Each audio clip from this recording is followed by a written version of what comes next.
Ms. Shruti Gat. She's the founder and CEO of Recla International Private Limited, Pune. Kindly take the dais, and I'll request you to keep it concise. Thank you. Yeah. Thank you. Good morning, everyone. I think the ballroom is sleeping. It needs more coffee. I don't see faces which are laughing and more enthusiastic. So, guys, good morning. Good morning. So, I am Shruti. I am a founder at Recla International's Private Limited. First of all, thank you, Business Connect, for giving me this wonderful opportunity and present some of my learnings, my journey, my company in front of all of you. So, we started this company 3.5 years back. We are industrial shade manufacturers. We build factories, we build warehouses, or anything that can be done in steel. So I had been asked many of the times that why this field? I mean, looking at me when I go somewhere and people see me pitching about industrial shades, they ask me, why have you chosen this field out of all the opportunities which are available? So let me tell you something about myself. I'm a hardcore mechanical engineer and business is in my blood. So combining both of these things keep me alive. So I think this was the only best choice for me.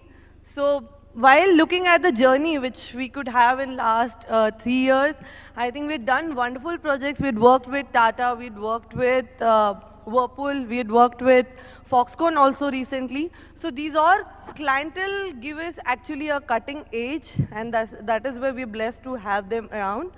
So I would like to share one milestone, which was our first ever customer. When I started 3 years back, I think I come from a background of a medical practitioner. My parents are doctors, so we had no background of when I started. And by being motivated with the steel as being the fascination for the future, fascination for the world, the next, whatever the developments we are having, I thought of just putting my efforts, putting my young years into this field. Then I started at that point of time, almost entire year, I think I wasted running around door to door, looking out for orders and trying to connect with people. And there was almost a year, and now it was a hard time for me that I should have something on my platter, otherwise the dream would be only dream. So just thought of putting additional efforts, and one fine day I had received a mail from one of the architects knowing that, okay, Whirlpool wants to build a factory. And we were like, okay, let me get onto it. I worked bloody hard for that, and fortunately I could convert. And what people knew, what people were telling me, that you have nothing. Almost at that point of time, I think I did not even have a factory to gel up with the needs what customer has. But at that point of time, I had a hunger to start working with them, to start working with Whirlpool, and that's something what helped me to get through the order. And fortunately, we could worked on it, we got it, and then after, there's no look back. I think in order to serve these kind of corporate customer, you need to develop systems, you need to have team, staff, which will be there to serve them as per their own requirements. And in order to deliver them, we built all of that, whatever was required, and in the process of delivering to the prestigious customers we had, we could develop the company till this day. So this journey was possible only because of help from our family, from friends, our suppliers, investors, and now I think we had worked to a valuation of around 1,000 crores, and this had been a wonderful journey to achieve for a women founder. I think I'm very blessed for the days which India is seeing now. They're helping a lot. Within just 3 years, we could achieve this much. And there's one thing which I would like to share with all of you, be it men, be it women. Before even starting, we think, how is it possible? I mean, I am going to enter a male-dominated industry, let's say. Will people help me? Will people give me order? Will people look at me and say, how will you build the shade?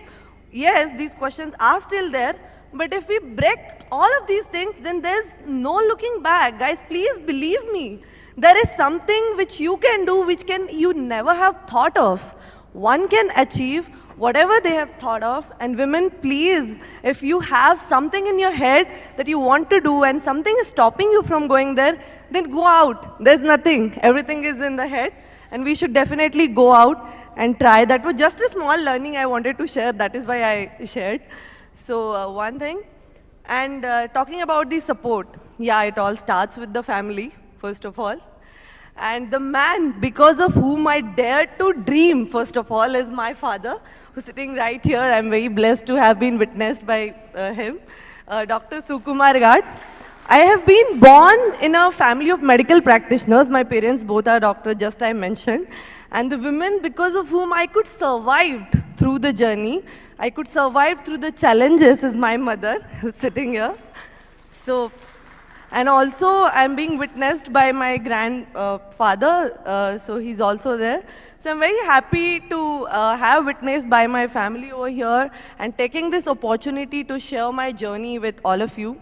There's one point which I had observed being in the steel industry, as government dignitaries are also there, I think I would like to mention that there's a major cash flow problem.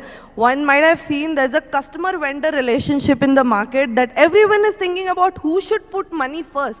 Customer is also not willing to give advances, and also vendors, there have been mishappenings that if advances are given, vendors are also using money in a misway. That is also wrong, but I think government should take some steps to put into extraordinary measures or the controls where both things should be in a win-win situation. I think customer-vendor relationship in a construction industry should be strengthened in a world where we see India to be a developed country or where we are thinking India to go massive. So this part, something had to be taken care. I think if there are some measures already, I must not be know, then I'm very sorry for that if I have mentioned it wrongly. But I think there's something which needs more attention from the government. This is what I wanted to share, having opportunity of this dais. So looking at the future, I dreamed of constructing a resilient supply chain where we are trying to organize the discretely scattered world of steel fabricators.